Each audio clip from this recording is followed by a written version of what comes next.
এই মুসলমানের বাড়ির মধ্যে খাবার নাই, বাড়ির মধ্যে তাদের রুটির ব্যবস্থা নাই, কিন্তু আল্লাহকে নিয়ে কটূক্তি করলে, রাসূলকে নিয়ে কটূক্তি করলে তারা জীবন দিতে, সেখানে প্রতিহত করতে তারা এক সেকেন্ড কেউ দেরি করবে না। আওয়াজ করে বলেন ঠিক কিনা? এজন্য কিছুদিন আগে এক বাউল আমার আল্লাহকে নিয়ে কটূক্তি করেছিল, আমরা তাকে গ্রেফতার করতে দেখেছি। কিন্তু আমাদের মুসলমানদের সর্বোচ্চ দাবি, আমাদের সকলের একটাই দাবি, আল্লাহর জমিনে আল্লাহর আইন চলবে। সুতরাং এই জমিনে যারাই কোরআন নিয়ে আমার আল্লাহকে নিয়ে কটূক্তি করে তাদের সর্বোচ্চ শাস্তি মৃত্যুদণ্ড কার্যকর করতে হবে, ঠিক কিনা? সুতরাং ইমানের ক্ষেত্রে, ইসলামের ক্ষেত্রে আমাদের কোনো দলাদলি নাই। যারা ইমান ইসলামকে আঘাত করবে, সে যেই হোক না কেন, তাদের রক্তচক্রকে বন্ধ করে দেওয়ার জন্য এদেশের লক্ষ কোটি তাওহীদি মুসলিম জনতা রাজপথে নিজের জীবন দেওয়ার জন্য প্রস্তুত আছে, ঠিক কিনা? সময় সংক্ষিপ্ত, যার কারণে আমি বিস্তারিত ওইদিকে যাব না। প্রায় প্রতিদিনই সারা বাংলাদেশের বিভিন্ন জায়গায় আলোচনা করতে হয়। এজন্য আমাদের শারীরিক সুস্থতার জন্য আপনাদের কাছে দোয়া চাচ্ছি। শুরুতেই আমি আল কোরআন থেকে অল্প কিছু আলোচনা করব। এই কিতাবটি কার পক্ষ থেকে এসছে? কথা বলেন। আল্লাহর পক্ষ থেকে। এই কিতাবের মধ্যে কোনো সন্দেহ আছে? কোনো সংশয় আছে? এই কিতাবকে মানলে এই সমাজটাকে আলোকিত সমাজ, একটা শান্তির সমাজ তৈরি করে দিবেন কে? আমার ভাইয়েরা, আল্লাহ পাক রব্বুল আলামিন কুরআনুল কারীমের মধ্যে ইরশাদ করেন, যালিকাল কিতাবু লা রাইবা ফীহি হুদাল লিল মুত্তাকিন। আওয়াজ করে বলেন আল্লাহু আকবার। আল্লাহ পাক রব্বুল আলামিন বলেন, এই কিতাব এমন কিতাব যার মধ্যে কোনো সন্দেহ নাই, যার মধ্যে কোনো সংশয় নাই। কোনো সন্দেহ সংশয় ছাড়া আল্লাহ পাক রব্বুল আলামিন গোটা মানব জাতির কল্যাণের জন্য, মুক্তির জন্য আমাদেরকে একখানা কিতাব দান করেছেন। এই কিতাবের নাম কি? সকলে আওয়াজ করে বলেন। এই কিতাবের নাম আল কোরআন। কোরআন অর্থ সর্বাধিক পঠিত কিতাব। গোটা পৃথিবীতে আপনি যদি লক্ষ্য করেন, এই কিতাবের থেকে বেশি পাঠ করা হয়, বেশি পড়া হয় এমন কোনো গ্রন্থ, এমন কোনো বই কেউ কি দেখাতে পারবে? আমার ভাইয়েরা, সুতরাং এই কিতাব আল্লাহর পক্ষ থেকে সত্য কিতাব। এই কিতাবকে যদি আপনি আপনার জীবনের প্রতিটা সেক্টরে, জীবনের প্রতিটা অঙ্গনে আপনি এই কিতাবকে যদি প্রাধান্য দিতে পারেন, এই কিতাবের আইনগুলো বাস্তবায়ন করতে পারেন, তাহলে এই সমাজের মধ্যে চুরি, ডাকাতি, সন্ত্রাসী, জেনা, ব্যভিচার সহ যত রকম অন্যায় আছে সব কিছু দূর হয়ে যাবে। সব কিছু দূর হবে কি হবে না?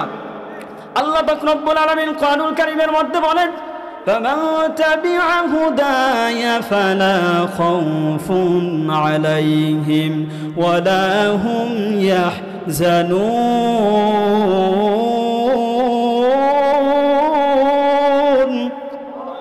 আল্লাহ পাক রব্বুল আলামিন বলেন, আমি রবের পক্ষ থেকে যে হেদায়েত তোমাদের কাছে এসেছে, এই হেদায়েত তোমরা যদি গ্রহণ করো, তাহলে ওই সমাজের মানুষের মধ্যে কোনো চিন্তা থাকবে না, কোনো পেরেশানি থাকবে না।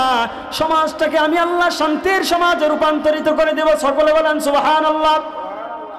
এই কিতাব কেন আল্লাহ নাজিল করেছেন আমরা কোরআন থেকেই জেনে নেই। আলিফ লাম রা কিতাবুন আনজালনাহু ইলাইকা লিতুখরিজান নাসা মিনাজ যুলুমাতি ইলান নূর। নবী হে, আপনার প্রতি এই কিতাবকে এজন্যই নাজিল করেছি যাতে করে পৃথিবীর অন্ধকারাচ্ছন্ন মানুষগুলো, যারা সমাজতন্ত্র, পুঁজিবাদ, ধর্ম নিরপেক্ষ মতবাদ সহ মানুষের তৈরি করা যত মতবাদ আছে, এই মতবাদগুলোকে লালন করতেছে, এই মানুষের তৈরি করা মতবাদ দিয়ে যারা সমাজ ব্যবস্থা পরিচালনা করে, সমস্ত প্রকার মানুষকে অন্ধকারাচ্ছন্ন থেকে, অন্ধকার থেকে আলোর পথে আপনি নবী ফিরে আনবেন। এজন্য আমি আল্লাহ আপনার প্রতি এই কিতাবকে নাজিল করেছি। সুতরাং এই কিতাবকে যদি আমরা মানি, তাহলে এই সমাজ কি আলোকিত সমাজ হবে না? আজকে আমরা এই কিতাবকে ছেড়ে দিয়েছি, যার কারণে আমরা সর্বদাই সবসময় আজকে অন্যায়, জুলুম, অশ্লীলতা সব সময় আমরা এগুলোর মধ্যে, এইগুলোর আগ্রাসনে আমরা নিমজ্জিত, ঠিক কিনা? আমার ভাইয়েরা, আজ নয়, আজ থেকে 1400 বছর পূর্বে আল্লাহ পাক রব্বুল আলামিন যখন এই কিতাবকে নাজিল করেছেন, তখনকার সময়ের যারা আবু জাহেল, উতবা, সাইবা সব কাফের বেঈমানরা আমার নবীর বিরুদ্ধে অবস্থান করেছে, ইসলামের বিরুদ্ধে অবস্থান করেছে। তারা সব সময় চেষ্টা করেছে যেন ইসলামের আলোটা যেন পৃথিবীতে প্রচার প্রসার না হয়, যার কারণে তারা মুখের আপত্তি তুলেছে। এই কিতাব মুহাম্মদের তৈরি করা কিতাব, এই কিতাব মুহাম্মদের বানানো, বলেন নাউজুবিল্লাহ। আল্লাহ পাক রব্বুল আলামিন তাদেরকে চ্যালেঞ্জ করেছেন, এই কিতাব মুহাম্মদের বানানো নয়। আমি ইয়াকুলুনা ইফতারাহু কুল ফাতু বিসূরাতিন মিছলিহি ওয়াদউ মান ইসতাতা'তুম মিন দুনিল্লাহি ইন কুনতুম সাদিকিন। আওয়াজ করে বলেন আল্লাহু আকবার। নবী, ওই সমস্ত কাফের মুশরিকরা তারা কি বলে, এই কিতাব আপনার তৈরি করা কিতাব, আপনার বানানো কিতাব। তাহলে আপনি তাদেরকে বলুন, এই কিতাবের পুরো কিতাবের মতো নয়, বরং এই কিতাবের সূরার মতো একটা সূরা নিয়ে আসতে। শুধু তারা নয়, তারা মাথা ঠেকায় যে সমস্ত মূর্তিগুলোর কাছে, তাদের যত সহযোগী আছে সবাই মিলে এই সূরার মতো একটা সূরা নিয়ে আসুক।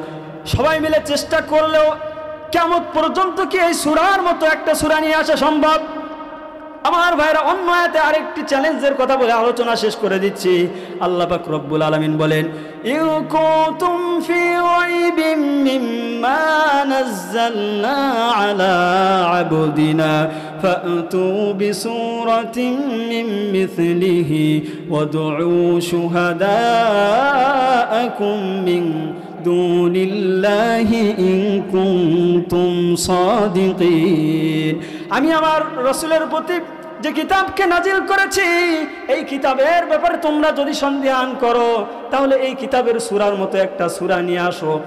আল্লাহ পাক রব্বুল আলামিন একবার নয়, দুইবার নয়, বারবার চ্যালেঞ্জ করেছেন।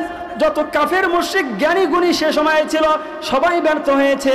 সুতরাং শুধু তারা নয়, আজ পর্যন্ত যত শিক্ষিত মানুষ দার্শনিক ভাষার উপরে পিএইচডি করেছে, কিয়ামত পর্যন্ত যত মানুষ আসবে যারা কোরআনের বিরোধিতা করবে, এই কোরআনের সূরা তো দূরের কথা, এর আয়াতের ছোট একটি আয়াতের সমতুল্য কেউ একটি আয়াত আনতে পারবে না, ঠিক কিনা?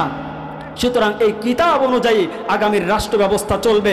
আগামী দিনে যারা এই কিতাব অনুযায়ী রাষ্ট্র ব্যবস্থা পরিচালনা করতে চায়, সে যেই দল হোক না কেন, যারা আল্লাহর কোরআন অনুযায়ী সংবিধান এটাকে মানে এবং রাষ্ট্র ক্ষমতায় আল্লাহর সংবিধানকে পাশ করার চেষ্টা করে, সে যেই হোক না কেন, কোনো দলের এজেন্ট হিসেবে নয়, বরং রাষ্ট্র ক্ষমতায় যারা কোরআনকে নিয়ে যেতে চায়, ইনশাআল্লাহ মুমিন মুসলমান হিসাবে আমরা তাদের পূর্ণ সমর্থন করব।